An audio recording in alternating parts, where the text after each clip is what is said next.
Olá, muito boa noite para você. O Ministério Público do Trabalho resgata mais de 100 trabalhadores em condições análogas à escravidão em Coromandel. Justiça Eleitoral caça mandatos do prefeito e do vice-prefeito de Guimarães por abuso de poder. Cai o número de doadores de órgãos em Patos de Minas. Os riscos da anemia ferropriva entre crianças e os cuidados com a alimentação.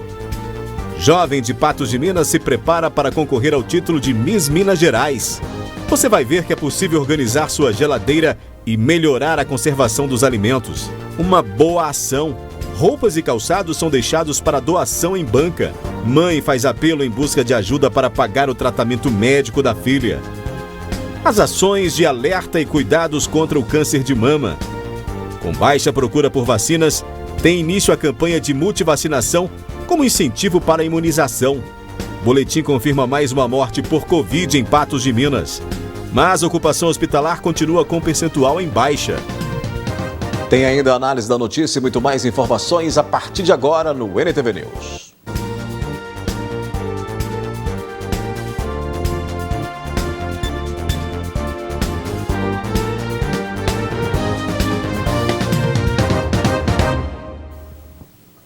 Em meio à pandemia e à falta de conscientização, um dado preocupante mostra que tem reduzido o número de doadores de órgãos também em Patos de Minas. A Paula é responsável pelo setor de captação de doadores no Hospital Regional Antônio Dias, em Patos de Minas, e explica que alguns desafios provocam a redução nas doações de órgãos. A pandemia impactou bastante nesse número de doações. Foi um total de 6,5% em relação ao primeiro semestre do ano passado, por dois motivos.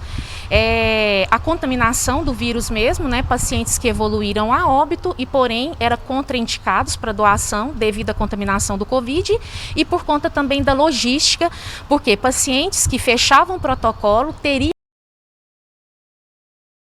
PCR para Covid, infelizmente é um exame demorado, o resultado dele não sai tão rápido e muitas famílias se recusaram a esperar por esse tempo para realizar a captação e a liberação do corpo. Numa doação antes da pandemia, pedimos à família, por exemplo, 24 horas. Com a pandemia, pedimos de 36 a 48 horas. E muitas famílias se recusam a esperar por esse tempo. E temos a compreensão também, porque é um tempo angustiante. A pandemia que impacta nessa diminuição.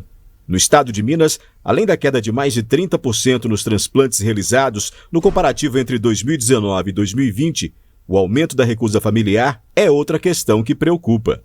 Conscientização é a mais importante.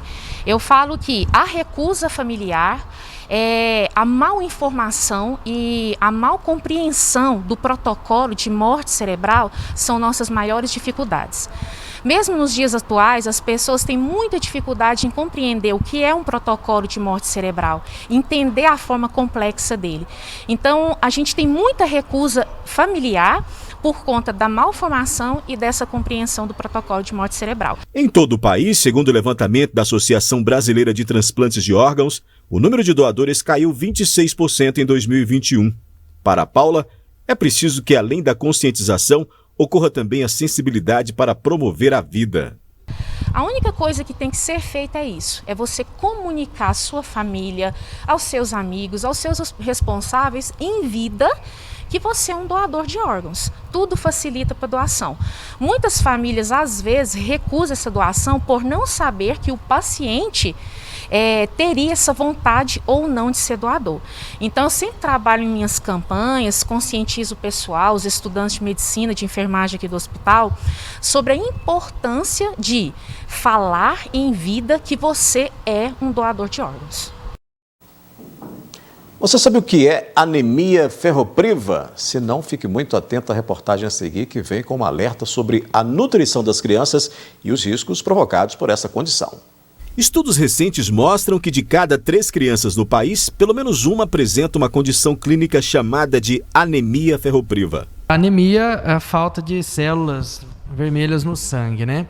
E essa falta de células, a falta de hemoglobinas, pode ser causada por vários motivos. Uma delas é a falta de ferro na alimentação, na dieta do paciente. Então, por isso a gente chama de anemia ferropriva.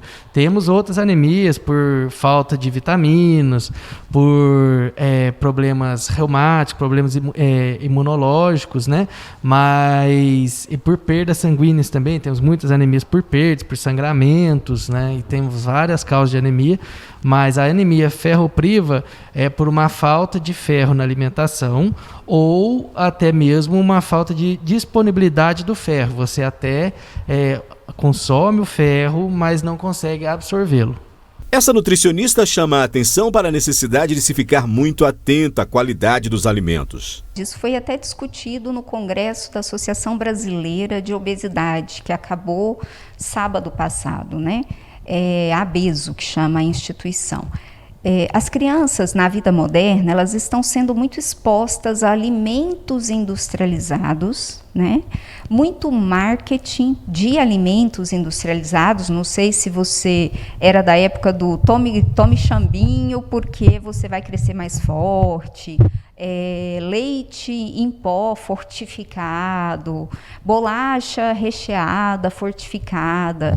E, na verdade, as crianças não necessitam dessas coisas. Elas são apresentadas a esses alimentos porque a vida moderna está corrida e, para os pais, é mais fácil ter um alimento que você desembala do que ter um alimento que você descasca. E os alimentos industrializados, eles estão causando anemia, porque não tem os nutrientes necessários, e obesidade. Então, as crianças estão ficando obesas e anêmicas. O pediatra ressalta que alguns fatores colaboram para o aparecimento desse tipo de anemia. Depende da idade, né? Isso já vem desde a gestação. Então, a mãe que não faz um pré-natal de forma adequada, que não repõe o ferro e a vitamina e as vitaminas, o ácido fólico durante a gestação, a mãe que já tem anemia durante a gestação, o bebê dela nasce com maior risco de desenvolver anemia. Depois, ao nascer, nós temos a questão do aleitamento materno. Então, os bebês que não mamam no peito têm mais risco de fazer anemia. Os bebês que recebem leite de vaca antes de 1 ano de idade. Então, o leite de vaca antes de 1 ano é um grande fator preditor de anemia. Então, pode acontecer. E também os bebês que mamam muito peito depois dos 6 meses. Aquele bebê que quando era para começar a comer, a mãe não conseguiu fazer essa introdução de forma adequada, ele continua só tomando leite, ele também tem mais anemia. A oferta de alimentos precisa ser acompanhada de maneira equilibrada desde os anos iniciais de vida.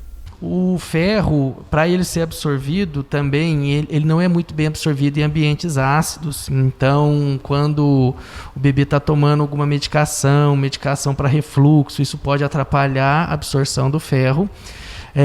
Quando o bebê não recebe a suplementação de ferro, porque mesmo com a dieta adequada, como o consumo, a criança cresce muito, ela dobra o tamanho, dobra o peso, às vezes em intervalos curtos de meses. Então ele precisa de muito ferro.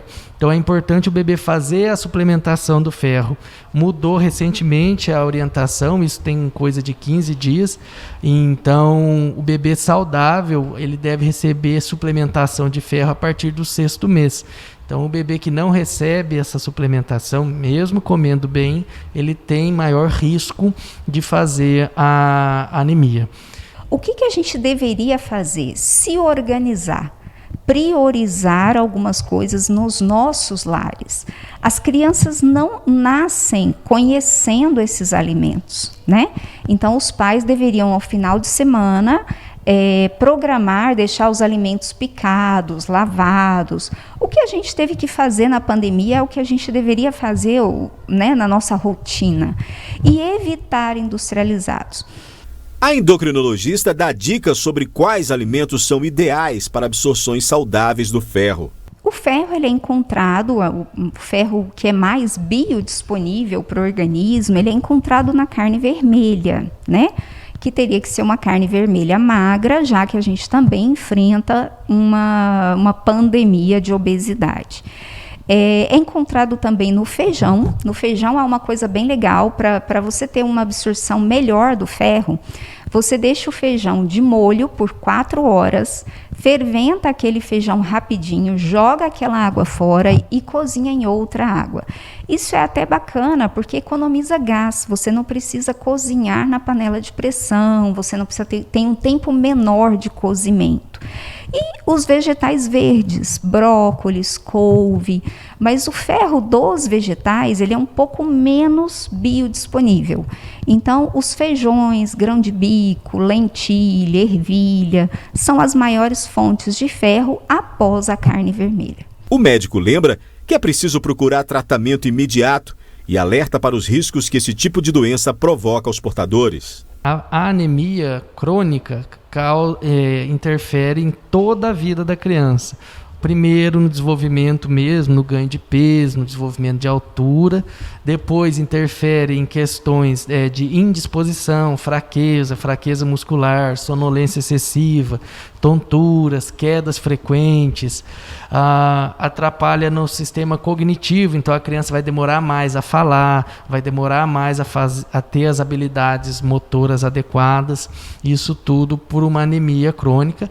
Além de ser também um fator de predispor doenças. Então, o paciente que tem anemia, ele tem, paralelamente, uma imunodeficiência. Ele tem mais risco de desenvolver doenças por ser anêmico.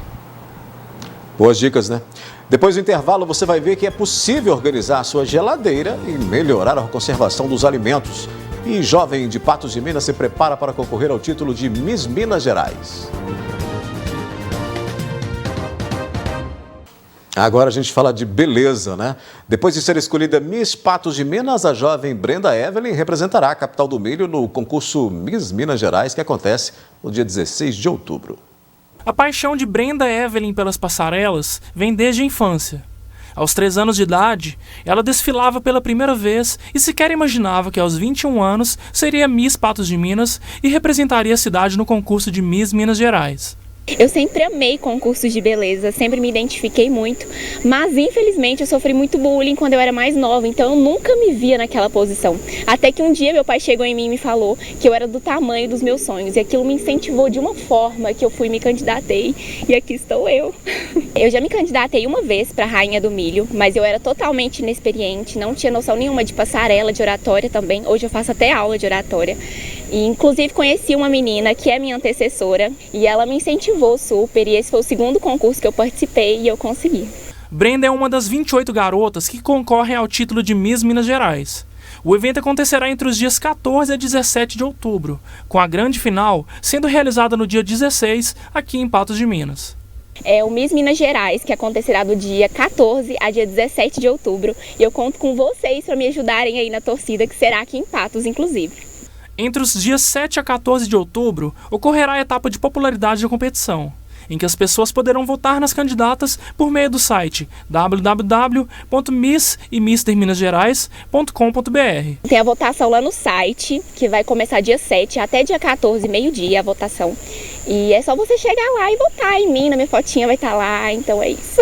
Fora das passarelas, Brenda Evelyn é popular nas redes sociais, estuda direito e cultiva paixão pela dança. Eu gosto muito de dançar, eu sou dançarina de dança do ventre e eu também sou estudante de Direito e eu gosto muito de fazer Direito, pois com a faculdade de Direito eu consigo ser a voz de muitas pessoas que foram silenciadas. E é esse o motivo também de eu ser Miss, realmente para fazer a diferença e ser a voz aí de muitas pessoas que chegam até mim. Eu faço inglês também e de certa forma é uma preparação também pro Miss Brasil, que se Deus quiser eu chegarei lá. Desde criança, Brenda conta com o apoio dos pais, dos 3 irmãos e de toda a família, que a incentivam em todas as competições de beleza em que participa. Minha família sempre me apoiou muito em tudo que eu tinha vontade de fazer, tanto na escola, faculdade de Direito também. E agora no concurso de Miss não é diferente, eles sempre me apoiam, sempre me ajudam a escolher as roupas, o cabelo, minha tia é cabeleireira também. Então estou muito feliz de ter o apoio de todo mundo assim, me ajudando, meus amigos também, o pessoal do Instagram também. Boa sorte para a Brenda, né? Vai dar tudo certo, está bem representada aí no Miss Minas Gerais. No Espaço Feminino dessa semana, a apresentadora Ludmila Bahia recebeu um especialista para falar de organização de geladeira, mas não apenas na disposição dos alimentos não, viu? São dicas úteis para repensar como você utiliza os alimentos. Confira aí. Antes de falar de organização de geladeira, é preciso se preocupar com a limpeza. Há alguns produtos que tornam a higienização mais eficiente. A água sanitária não é recomendado. O que você vai substituir então? Você vai colocar sabão neutro, que é o primeiro passo, usar uma buchinha, o lado amarelo da bucha, né, que é o menos agressivo, colocar um paninho, você pode colocar vinagre, que ele é um bactericida também, então você vai colocar ali um copo americano de água, um copo americano de vinagre e fazer a sua higienização ali da geladeira, ou então mesmo lavar, né, os compartimentos ali na água corrente, ali na pia mesmo. Você pode usar também bicarbonato, tanto na hora da limpeza, deixa a esponja umedecida com uma aguinha morna e ela vai ajudar. E você também pode colocar um copinho com um pouco de bicarbonato dentro da geladeira para ajudar ali com o aroma. Feito isto, hora de iniciar a organização. Parece coisa óbvia, mas é preciso ficar atento. Na geladeira, a gente coloca aqui, nesse caso, né, tem o congelador, que é o mais frio, e aí até lá embaixo é o menos frio, menos resfriado. Então, perceba o tipo de alimento que você está guardando e como que você vai fazer o uso dele, o consumo dele. Embaixo, lá na gaveta, eu sugiro de você colocar as folhas. Se ela fica murcha, você põe na água fria, na água gelada, na água com gelo, para ela reviver, né, que o pessoal fala. As cenouras, por exemplo, se você deixa elas fora do saquinho, você pode usar um saquinho descartável mesmo ali, né, que a gente chama de plástico de uso único, que não é o melhor, não é recomendado, mas tá aí disponível, tá fácil no mercado. Se ela ficar murchinha, a mesma ideia, ela está desidratada, ela não está podre, então você volta ela para a água geladinha, e aí ela volta a ficar bonitinha, gordinha de novo. Carne é o alimento mais perecível que existe. Tá? É extremamente importante você dar uma atenção muito especial para ela, principalmente se ela for congelada. Tá? Então, aquela mesma ideia, o fresco. Então, se você vai no açougue, compra ali a sua carne, tenta consumir aquela carne que você compra no dia, no máximo ali de um dia para o outro. Laticínios, né, a gente colocar os laticínios sempre na parte mais em cima, que é um derivado, né, de animais, então também naquela ideia que ele tem ele é perecível, com mais agilidade, altamente perecível, não tanto quanto a carne. E embaixo você tem que imaginar que ela está menos fria. Os ovos que a gente tinha, que é sempre uma dúvida, coloca os ovos, não deixe os ovos na porta, os ovos na porta, deixe eles sempre embaixo, no recipiente lá para baixo. E depois de cortada, você não deve guardar a cebola, nem na geladeira.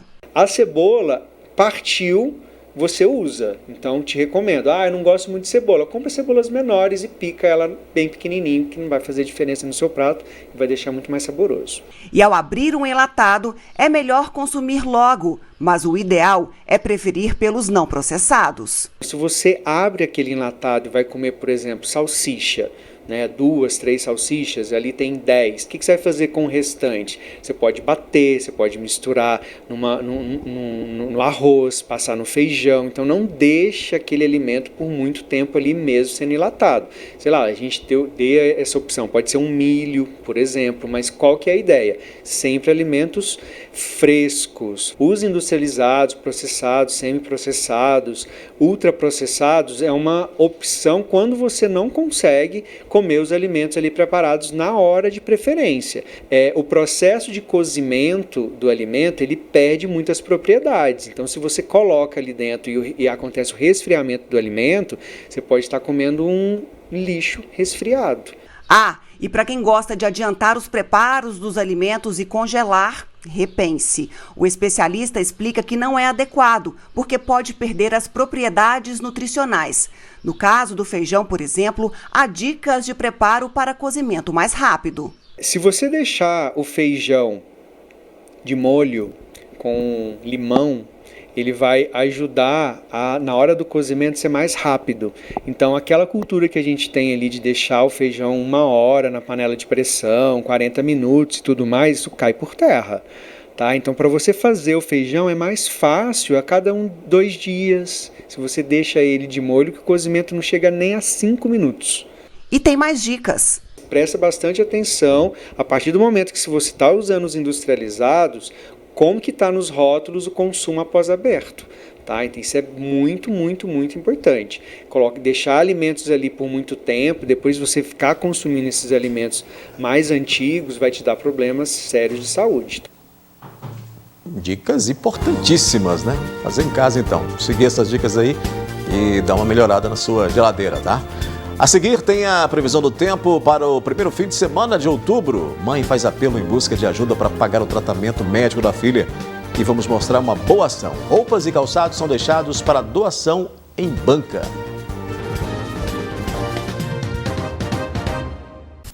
Em meio ao desemprego e à crise econômica que se agravou ainda mais durante a pandemia, são sempre bem-vindas iniciativas para ajudar aos mais necessitados. E nós vamos mostrar agora uma destas boas ações. Na parede, a placa avisa sobre as doações, o cuidado com o próximo e o ato de amor que faz bem. A Neuza é cabeleireira no bairro Nossa Senhora das Graças e se sensibilizou com as dificuldades daqueles que menos têm para dar início à boa ação. Olha, isso começou na plena pandemia, porque as pessoas vinham aqui, como eu tenho o salão e anexo com o salão eu tenho uma brechó. E as pessoas vinham para poder olhar as roupas e muitas vezes não tinha nem o dinheiro para pagar. E eu fiquei assim sensibilizada, falei, meu Deus, o que eu posso fazer para ajudar essas pessoas? Que a gente via que eram pessoas assim humildes, sabe? E de uma noite por dia surgiu esse projeto na minha cabeça. Jesus iluminou a minha cabeça que eu fizesse isso. E tá dando muito certo, graças a Deus tá dando certo, porque não sou eu sozinha, é o grupo, todo mundo que participa. A iniciativa da Neuza mobilizou outras pessoas a também ajudarem nas doações. Quem tem em casa, tá sobrando, não tem onde colocar, o que a pessoa faz? Vem e doa. E a pessoa leva. Se não servir, elas voltam e colocam ali. E sempre tem, às vezes tem dia que não tem nada. Aí eu coloco e peço a Deus, que não sou sozinha, porque Deus está junto comigo, Jesus está fazendo um milagre. Aí eu peço a Deus que me manda as roupas que as pessoas estão precisando. E uma coisa que eu quero te falar, que vem gente de todos os bairros. Vem lá da Avenida Brasil, vem do Quebec, de todos os lugares. Acontece cada bairro fazesse um projeto desse, seria muito bom para ajudar o próximo. E além das roupas e calçados, a cabeleireira tem recebido outros tipos de materiais. Vem brinquedos, vem para as crianças, né? Calçado, bolsa, vem até alimento. Tem gente que traz cesta de alimento. Então eu não posso deixar uma cesta e eu vou colocando aos poucos. É um trabalho que eu estou fazendo para o próximo, isso não é para mim. Então eu espero assim que as pessoas que estejam vendo tenham um pouquinho de sensibilização no seu coração e ajuda o próximo. Se todos nós fazer um pouquinho da nossa parte, você fica melhor para todos. A Neuza sabe que no momento em que muitas pessoas perderam suas fontes de renda e passaram a contar com a ajuda do outro, é preciso que tenhamos empatia e realizemos ações para tentar minimizar esses impactos. O povo está precisando, a humanidade está precisando muito de ajuda, de caridade, sabe? Ajudar o próximo, é fazer o bem sem olhar a quem. Aposentada por invalidez, Magda da Silva Dias tem 44 anos e mora com a mãe Lindaura Silva, que acredita que após tantos anos possa ter descoberto que a filha sofre de autismo. Foi assistindo a uma entrevista sobre autismo no programa Espaço Feminino que a aposentada Lindaura da Silva constatou que a filha de 44 anos, Magda da Silva Dias, poderia sofrer do transtorno. Segundo ela, nenhum médico que trata da filha nunca explicou nada sobre a doença. Pelo o programa da Ludmília, eu percebi quando ela fala comigo, eu não dou conta de entender. E às vezes se ela tá com a dor, ela tá me pedindo alguma coisa, eu não sei, não entendo direito. ela foi andar com 4 anos, falar depois de 4 anos também. Mesmo com as dificuldades de se comunicar com a filha, Lindaura sabe exatamente quando Magda está sentindo dores e precisa de remédios. Uai, aí quando ela fica chorando muito, eu me percebo que é uma dor. Aí eu dou um remédio para ela, para a dor, aí ela melhora. Aí eu me vejo que aquilo era uma dor que ela estava sentindo, mas não sei de que ela me chama, ela faz assim com a mãozinha para mim. Aos 65 anos, Lindaura encontra dificuldades para tratar da filha e precisou até contratar uma cuidadora para lhe ajudar com as tarefas de casa. Inclusive, eu estou passando um pouco de aperto porque eu estou pagando uma senhora para ficar comigo, que eu arranjei um problema na perna. Então, não estou dando conta de nem cuidar dela. Tem dia que ela precisa de tomar 2, 3 banhos, ela não toma nenhum, sabe? E Lindaura utiliza o próprio salário para pagar as despesas de casa e a aposentadoria da filha para custear os remédios da mesma. No entanto, ela pede a colaboração dos espectadores para o tratamento da filha e de ajuda para diagnosticar o estado de saúde e constatar se a filha realmente possui autismo. Na casa não estou precisando de nada, graças a Deus. Eu precisava, assim, era do médico, seguir o tratamento da minha filha para mim, eu ficaria muito feliz. Mas sobre em casa, não. Fralda, remédio, o salário dela e tiro para pagar a consulta do Dr. Rony. Interessados em colaborar com Lindaura no diagnóstico de Magda, podem ligar para o número 34 99681 3780 ou visitá-las na rua Olegário Maciel, número 1414, no bairro Santo Antônio.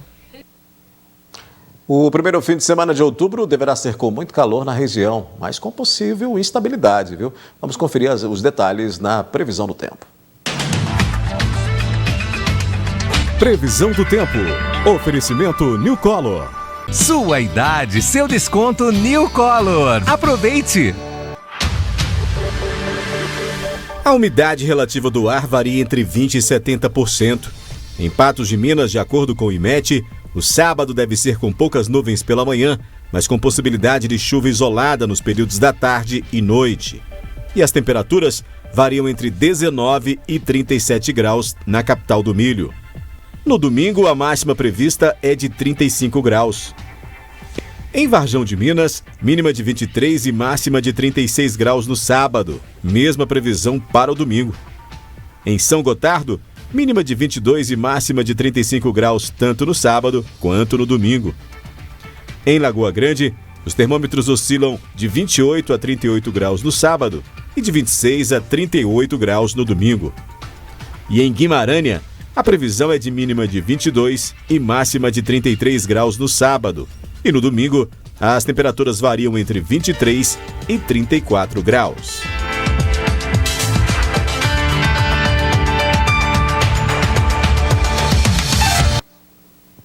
A seguir aqui no News tem análise da notícia. As ações de alerta e cuidados contra o câncer de mama.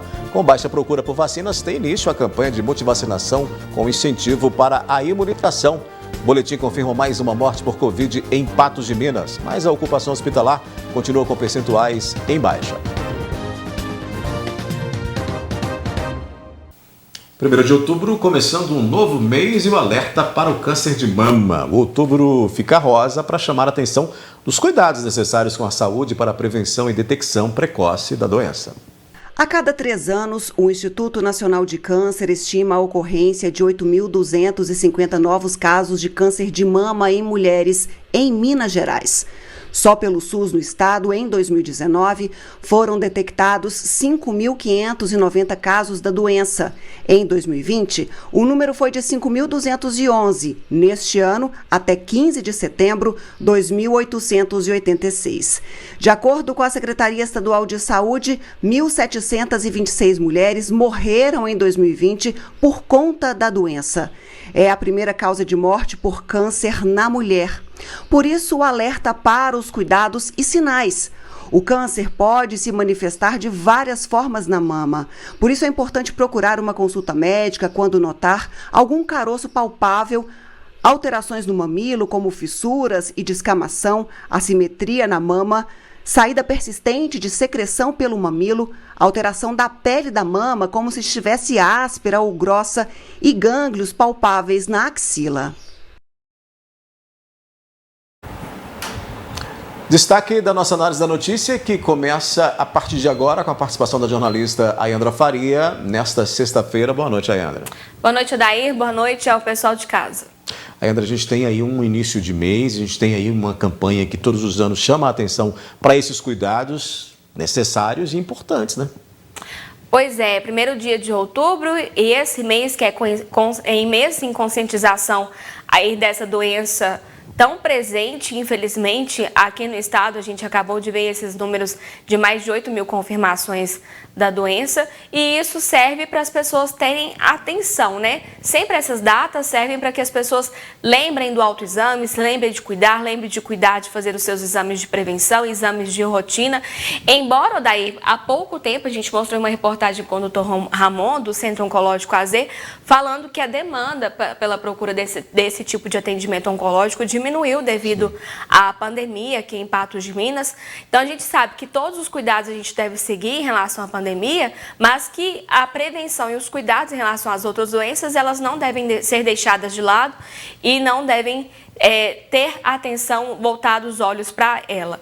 E aí, em contraparte também, Odair, ao mesmo tempo que a gente convoca as pessoas para que elas façam em autoexame, se cuidem, se previnem, infelizmente a gente vive hoje uma realidade no SUS. Aqui em Patos de Minas a gente tem o Centro Oncológico, mas a gente sabe que muitas pessoas ainda fazem tratamento fora do domicílio, e infelizmente a gente tem uma realidade do SUS muito lenta para esse tipo de tratamento, que merece uma atenção urgente. Esses cuidados são imediatos, né? Necessários. A gente continua falando de saúde. Começou hoje em todo o país a campanha nacional de multivacinação. A iniciativa é para incentivar a proteção de crianças e adolescentes. Olha, segundo o Ministério da Saúde, desde 2015, vem caindo a procura de vacinas, viu? Isso se deve à disseminação de notícias falsas pela atuação de grupos antivacinas. Nos postos de saúde de todo o país são disponibilizadas 18 tipos de vacinas que protegem crianças e adolescentes de doenças como pólio, sarampo, catapora e cachumba. Doenças que estavam erradicadas no passado, como sarampo, voltaram a aparecer devido à baixa procura pelos imunizantes. O Brasil, que registrava índices de vacinação acima de 90%, viu esse patamar ser reduzido para cerca de 60% de cobertura vacinal.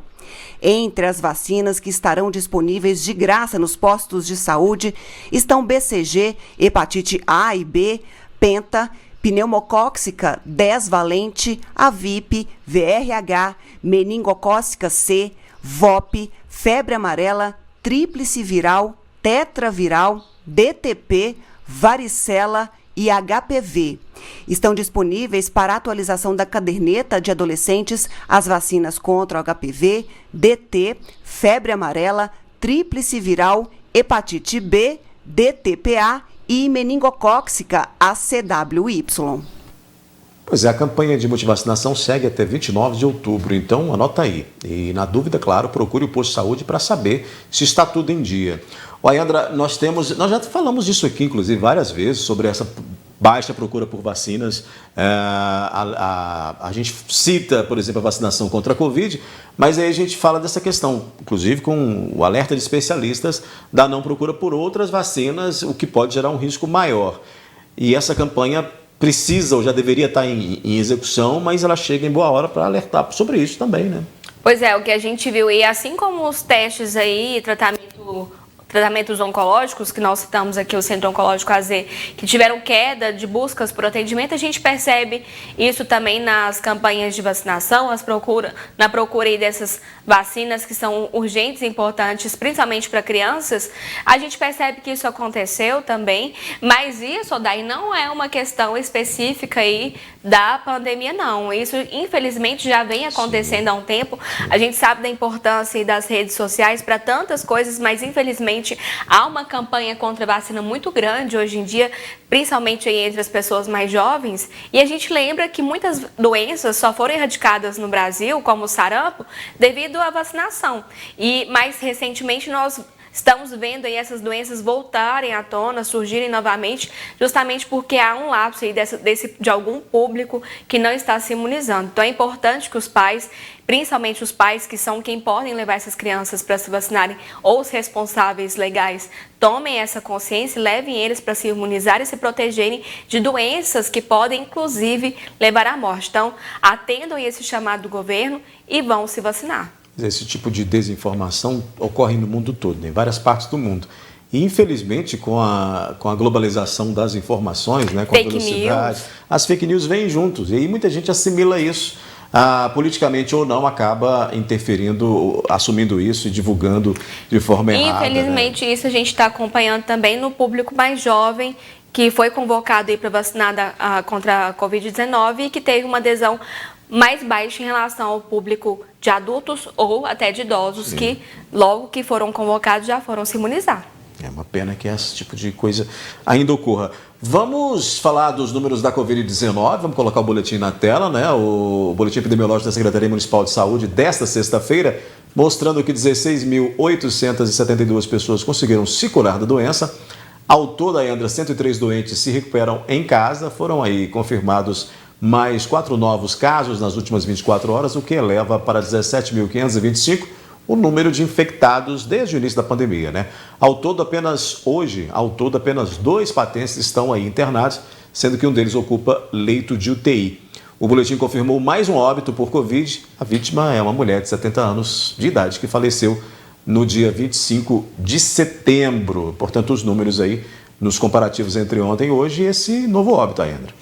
Inclusive, ontem, Odair, eu postei no Pato Já, o pessoal de casa deve acompanhar as notícias que nós divulgamos lá todos os dias, patojá.com.br, justamente dando destaque para isso, que Patos de Minas já estava quase uma semana sem registrar óbito. Inclusive, esse também foi um destaque que o prefeito Falcão colocou hoje nas suas redes sociais, dizendo que Patos estava há uma semana aí sem registro de óbitos. O último aconteceu na última sexta-feira. Infelizmente, hoje, sexta-feira, a gente volta a registrar mais um óbito, um número represado de uma morte que aconteceu no dia 25, mas aí, mostrando a nível nacional, a gente tem a informação que foi amplamente divulgada hoje, que setembro foi o mês menos letal desde o início da pandemia, e Patos de Minas, a gente tinha acompanhado em um mês de agosto com muitos óbitos registrados. Setembro a gente continua registrando óbitos, mas nessas últimas 2 semanas a gente vê que teve um pé no freio aí, que os números de mortes caiu.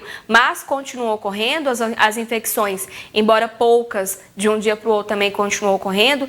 E a gente vê que, em relação à ocupação hospitalar, que era um dos anseios aí, durante muito tempo divulgando que os hospitais não tinham vagas, estava remanejando pacientes de uma cidade para outra.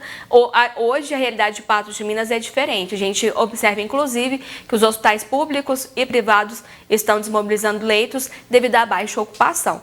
Mas a gente sempre reforça aqui, o fato de ter menos pessoas contaminadas e menos óbitos em relação a meses anteriores não quer dizer que tudo voltou à normalidade, quer dizer que a gente pode dar um passo aí avançando, mas devemos continuar nos cuidando. Setembro foi bom, a gente espera que outubro seja melhor ainda, com certeza, mais baixos, né? Vamos dar uma olhada também na ocupação hospitalar, agora comparando aí, inclusive com pessoas de outros municípios, né? Que, considerando as redes de saúde pública e particular, e nós continuamos com redução, né, ainda no total de internados, segundo os percentuais aí publicados nesse boletim.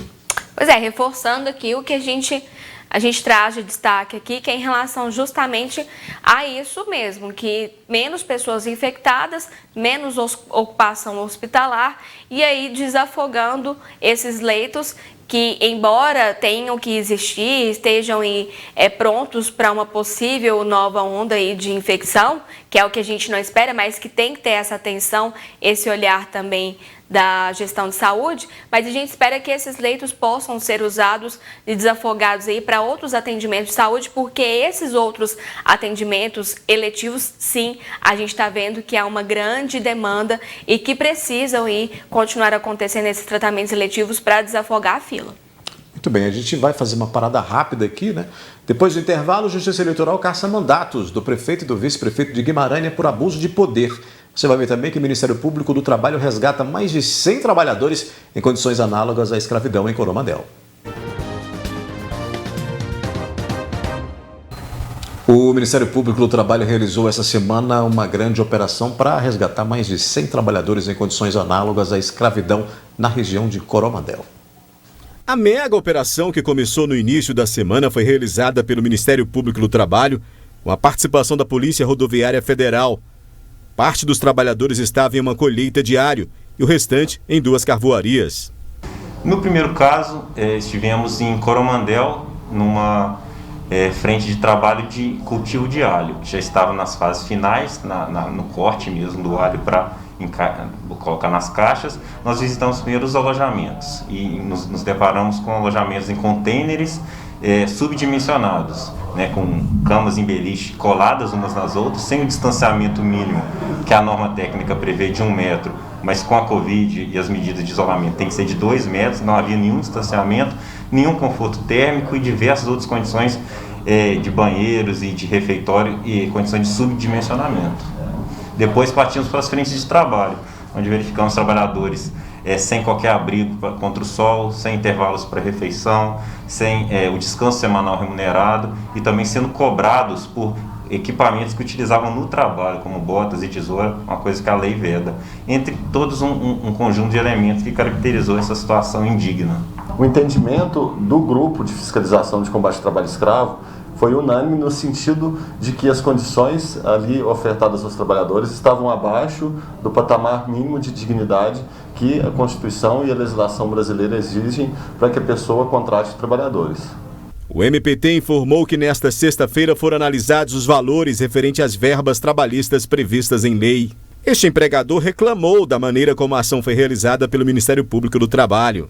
E fiscalizado lá para esse povo, chegar lá de surpresa, a gente estava lá, que eu estava tratando de doenças, de outros problemas, e o serviço meu lá foi empreitado. Eu peguei o calibre e empreitei por outra pessoa lá, entendeu? E essa outra pessoa estava tomando conta à frente do serviço, nem estava sabendo, não sabia quem estava trabalhando lá, quem estava, quem não estava, porque eu esterilizei o serviço, entendeu? E a fiscalização chegou de uma vez surpreendendo lá, chegou lá, surpreendeu e já não quis saber quem era dono, quem era nada, já foi parando o serviço, pegando todo mundo e levando para a rua. E como ele falou que eu não conhecia quem estava lá, que não estava pelo seguinte, porque é o empreiteiro que estava arrumando, né? Eu esterilizei o serviço, então ele que arrumava, ele contratava porque ele queria, né?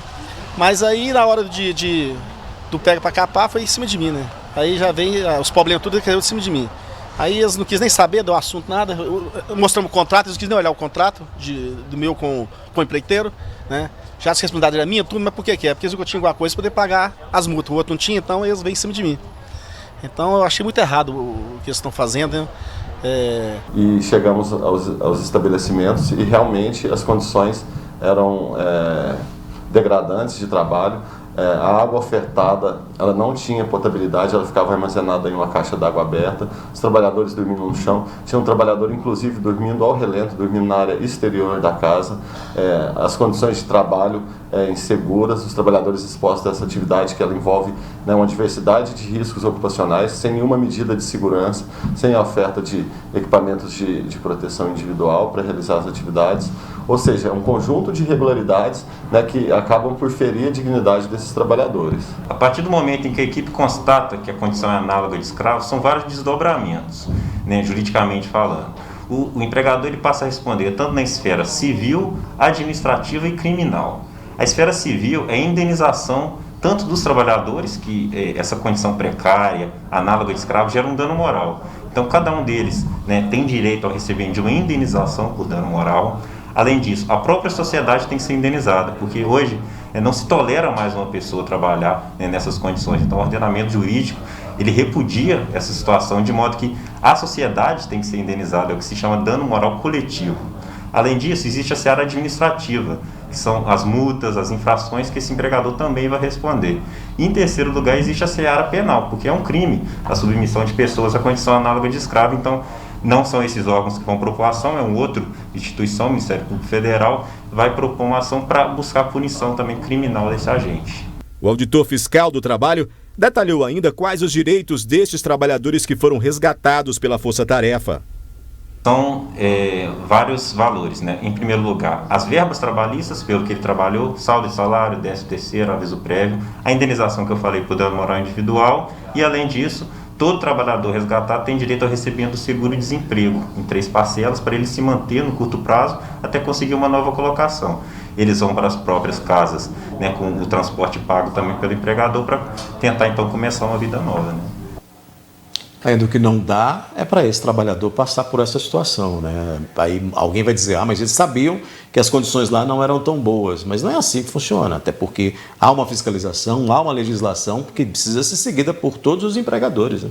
Ah, sim, Otávio, mas infelizmente esses patrões, eles aproveitam de muitas vezes o único momento que essas pessoas têm para ganhar um dinheiro, para trabalhar, por mais que esteja em condições insalubres ou que esse valor não seja bem remunerado, é nesse momento de colheita. Eles saem das suas cidades de origem porque lá também não tem emprego. Então a gente vive uma questão aí muito complicada estruturalmente que deve ser revisada aí pelos governantes. Infelizmente aqui na nossa região, uma região que existe esse tipo de trabalho, né, grandes fazendas aí que necessitam dessa mão de obra, mas que eles têm que aprender que as pessoas não merecem ser tratadas dessa forma. Tá certo. Vamos girar o assunto. A Justiça Eleitoral determinou a cassação dos mandatos dos prefeitos do prefeito de Guimarães, Adílio Alex dos Reis, do MDB, e do seu vice, Alex Guimarães Nunes, do DEM. A ação foi proposta pelo Partido Socialista Brasileiro, o PSB, denunciando suposto abuso de poder no período eleitoral. Uma ação protocolada pelo Partido Socialista Brasileiro resultou na cassação da chapa do prefeito e vice-prefeito aqui de Guimarães. O prefeito Adílio Alex dos Reis e o vice Alex Guimarães Nunes foram denunciados por abuso de poder político devido à suposta entrega de 59 títulos de legitimação fundiária 3 dias antes das eleições de 2020, em que o prefeito concorria à reeleição. A sentença resultou na cassação da chapa e numa multa de R$27 mil ao prefeito, que também se torna inelegível pelos próximos 8 anos, contando a partir das eleições de 2020. Procuramos o Adílio aqui em Guimarães, mas ele estava em Patos de Minas num compromisso com o deputado estadual, Dr. Eli Tarquínio. Nós entramos em contato em seguida com o chefe de gabinete da prefeitura, que informou que o prefeito nega as acusações, que alega que não praticou nenhuma conduta vedada durante a campanha eleitoral de 2020 e pretende agora recorrer em Belo Horizonte. O prefeito agora tem uma semana para recorrer. E caso ele perca e seja cassado, quem assume o cargo é o presidente da Câmara, o vereador Roberto Caetano. Conversamos com o vereador e ele preferiu não se manifestar sobre o caso, pois afirma que não foi notificado sobre o mesmo. Pois é, sobre este caso, nossa reportagem ouviu o advogado Brian Epstein.